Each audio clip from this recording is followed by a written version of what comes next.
Good morning and welcome to Behind the Screen. I am JM, and this is a show where we hang out, we talk about things that are beautiful, things that inspire us, things that make us want to be better people, better game masters, better players. And today we're talking about Savage Rift's Terror on the Dark Frontier. And I'm very excited about this. This is the first box adventure box set for a Rifts product ever. Ever. I don't know if that sinks in, but this is the first time in 30 or 40 years of Rift's existence, of Palladium Books' existence, that we got a campaign box put together. And the guys at Pinnacle and Palladium did an amazing job. Now, this was written by John Stevens and Sean Owen Robertson, with additional material by Aaron Burkett, Aaron Cameron, PK Levine, and Ross Watson, a good friend of the show. So, today we're going to give an overview of what comes in the box, why I'm excited about it, and then we're going to talk about the campaign in detail on Tuesday. And in fact, I've outlined kind of the rest of the month. I'll share that with you at the end. Not to bury the lead, we've got a lot of Savage Worlds this month. So, Terror on the Dark Frontier is a box set, as I said, from Pinnacle that costs about $50. So it's a $50 for a campaign. And like most Pinnacle products, it's chocked full of goodness. You get a map of the region you're going to be playing in. You get a set of magic item cards, and then it comes with 4 books. You have a player's introduction book, you have a region supplement, you have the bestiary, and then you have a campaign book, all put together in one. Oh, and you have pawns. You have all of the pawns that you're going to need, including, I'm gonna show this one off, including a Spider Skull Stalker, which I have not yet put together, but plan on doing so and putting an image up on our iconic Patreon, or our iconic Instagram account. The closest thing I could, right, Grom, it's a great deal for $50. You get 36 pawns, you get, you might even get more than 36 pawns. I think there's 30. Nope, you get 36 pawns, you get 4 books, you get a map, and you get magic item cards, of which there are 2, 4, 6, 8, 10. So we're not going to go into depth on what the campaign is about, but that'll be... Yeah, Mark, I know I can't do anything about that at this point. I do appreciate that. Just a little bit out of focus. When I reframed it, it focused on my books and not on me. It'll be fixed by next week.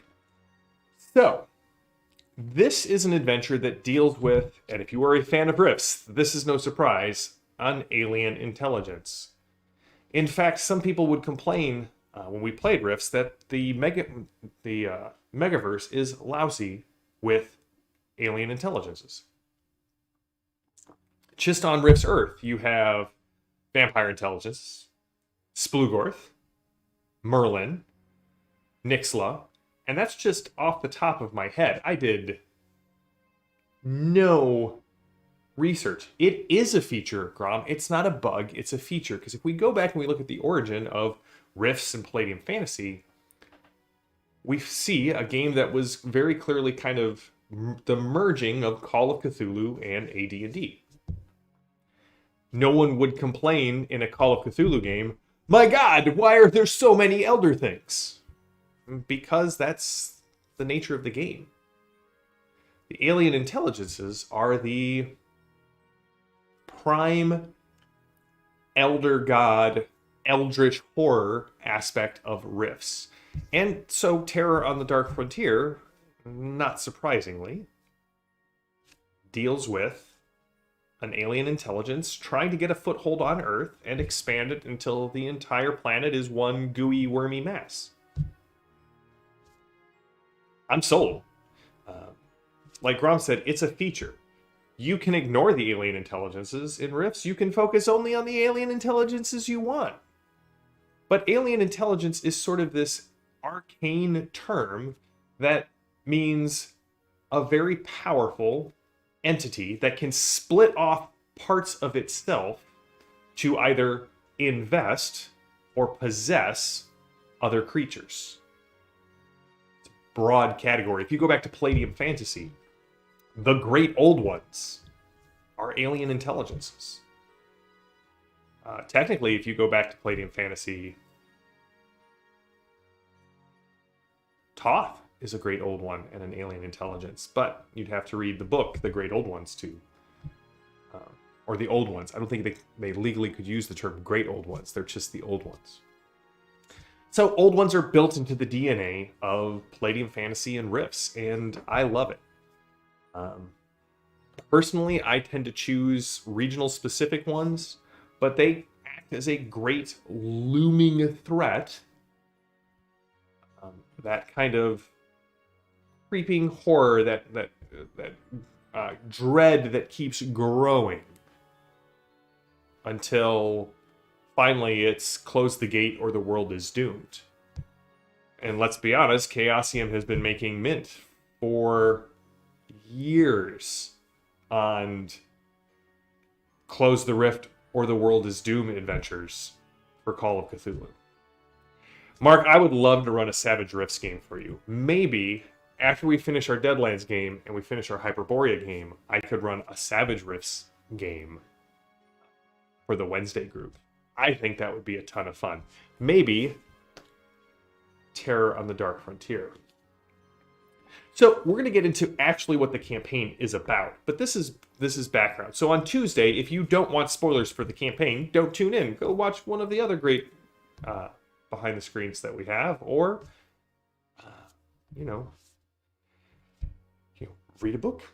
Always a great option. Find a gaming book that you love and sit down and dig into it. Yeah. So and you know what, Padre? What's interesting about this? I was just talking with somebody about how there are really only 3 great American mythos, and I'm stealing this from Greg Stafford because the man was a genius. There are only 3 great American mythos that were carried out and like influenced the world in the way that like the Greek mythos or Arthur or Charlemagne have influenced the world. And that's Westerns, superheroes, and for some strange reason, Lovecraft.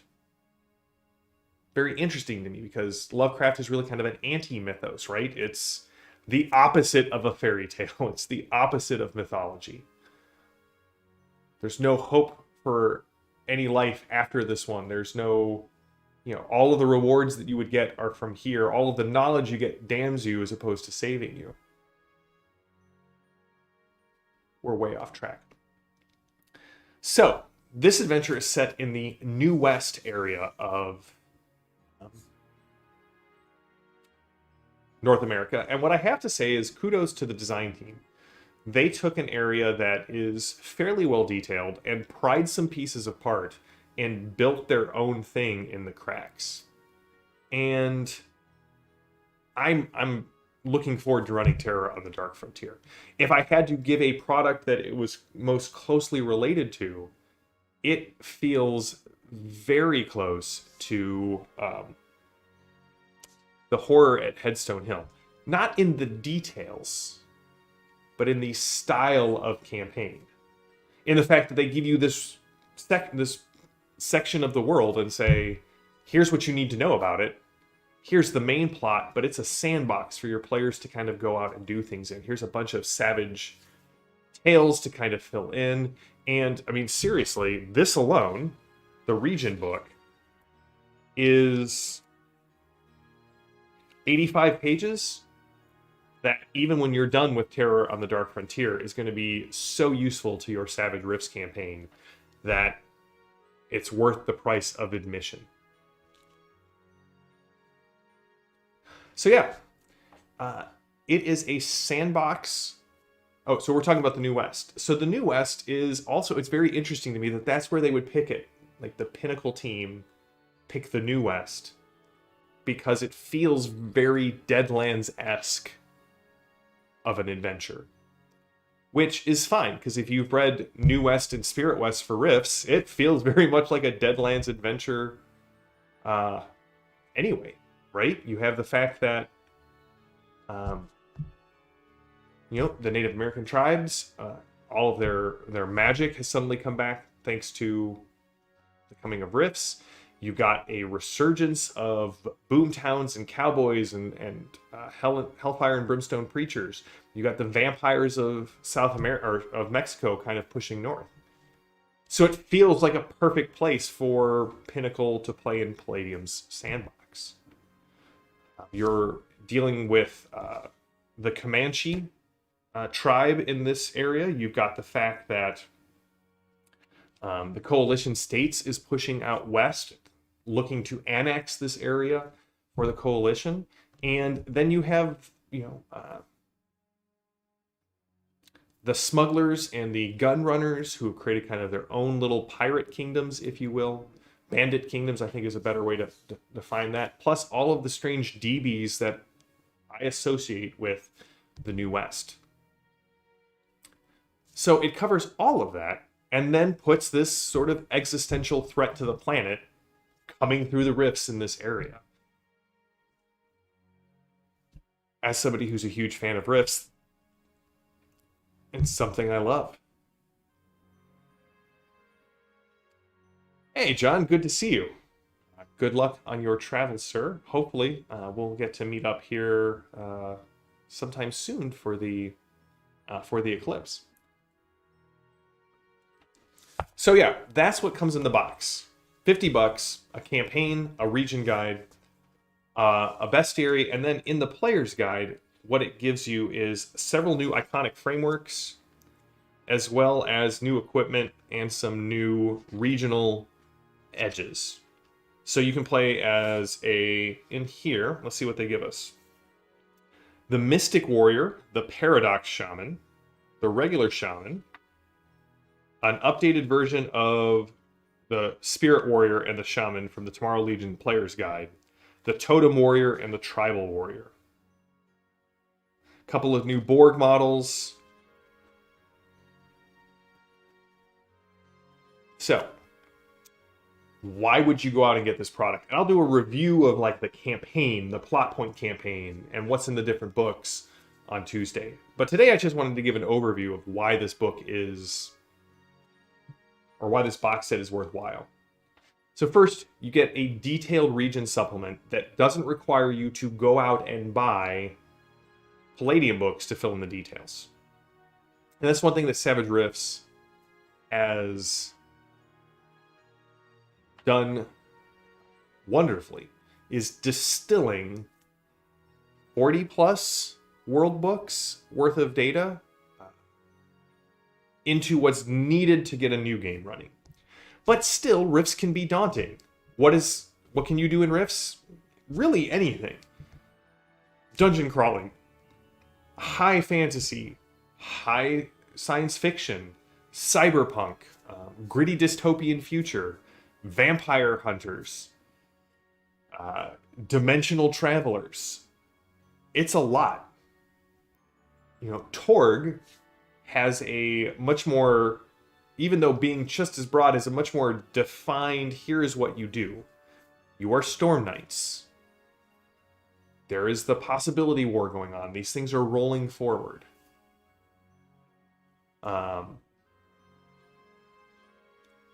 And Rifts can be daunting. The Tomorrow Legion gives you a little bit of focus, much like the Delphi Council does in Torg. But still, where do you start? Well, there's a ton of plot point campaigns throughout the Rifts books. But I would argue that this is the place that I would recommend GMs to start. Get the core 3 books, and then pick up this box set. You're going to have enough adventure material to run for at least a year, if not longer. The plot point campaign, depending on how fast your group goes through it, is again a backbone of a campaign. That's how Pinnacle writes their adventures, which fits well with the more nebulous adventure design of Palladium books. It's not a adventure path where every room and every detail is scripted out for you.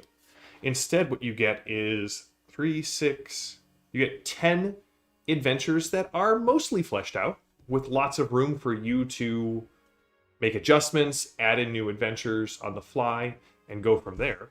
As well as, let's see here, a ton of Savage Tales. Holy cow. 1, 2, 3, 4, 5, 6, 7, 8, 9, and 10 Savage Tales. By the end of this, you should have a campaign setting fully fleshed out for you and your group. You're going to have the region guide from where it starts. You play through the plot point campaign and the Savage Tales. Your players are going to know this region inside and out. They're going to have NPCs that they've saved, worked with, hated. You've had this first adventure arc already wrapped up. And then you've got an entire campaign under your belt. You can either pause there or use that as a springboard to go off into your own Megaversal adventures. Now I have to address Padre's comment because, no, so the Paradox Shaman is a shaman that resolves contradictions. And essentially, they act as guardians against intruders from other realms. And as you can imagine, that has only increased since the coming of Rifts. If I remember correctly, I did not allow Paradox Shamans when I ran Rifts because, and this is, if you are a Rifts fan, please correct me in the comments if I'm wrong, but I think I remember the Paradox Shaman being the OCC that resolved all damage against itself as SDC. Like, it ignored all mega damage, and it might have just been from supernatural creatures, but the idea was it twisted the reality, and so all damage that came to it would only affect it as if it was designed to affect it. And that was a lot. There were some other things. Maybe I didn't ban it, but I restricted it. It's a lot to remember. Because, right, every book in Rifts, and in Savage Rifts, adds a ton more occupational character classes or iconic frameworks. It's kind of the feature of Rifts. If you don't like your choices in the core book, don't worry, we have hundreds more. You never wanted for character ideas or character options in Rifts. And I love that the Savage Rifts team is leaning into that as well. So, yes, as Mark pointed out, a little out of focus.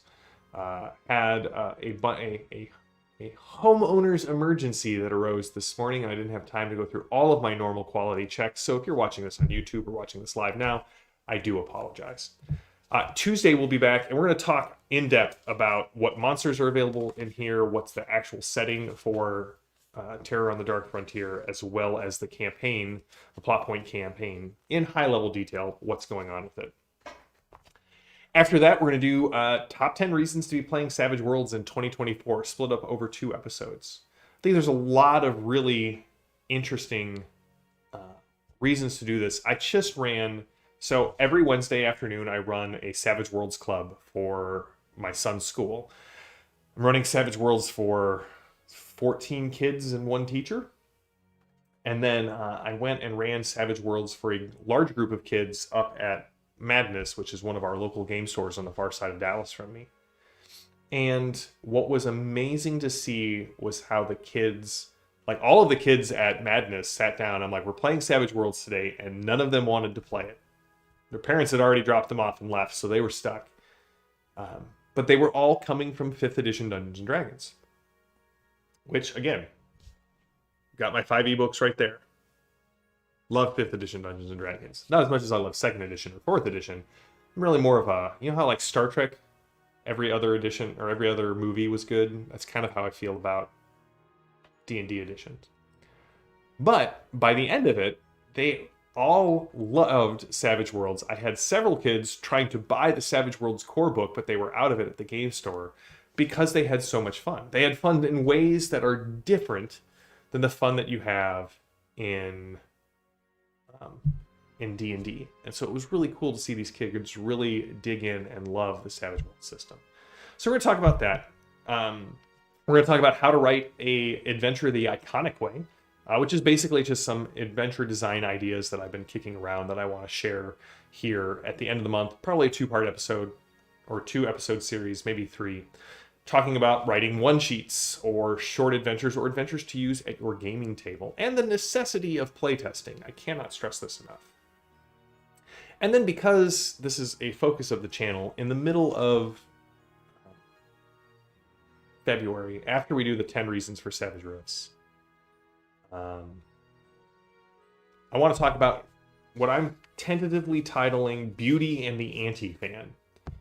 And we'll talk about it when we get to it. But I was talking a little bit with my Wednesday group about it last night, about kind of the rise of not people who love things, but vast swaths of people who hate things. So we're no longer gathering to talk about things that are beautiful or things that we love. We're gathering to talk about things that we hate. I kind of want to talk about that, especially as it relates to gaming, because there are several punching bags in the industry who have done, pungible offenses, metaphorically speaking only. And how we just have to be careful to guard ourselves for that. We can still discuss the things we dislike in the industry, but let's not close ourselves out to all the good things they're having in the industry. And then last, because it's been requested multiple times, mainly by Tinker Hellraiser, we're going to do a how to play the Clash system series overview, series of videos talking about, she didn't have to twist my arm that hard, but talking about Jackals, Vendom, and Amboria, and Urban Decay, and how all of those games come together and work. So yeah, that's kind of our look at the rest of the month. That's our overview of Rifts, Terror on the Dark Frontier. And Spam Viking, good to see you.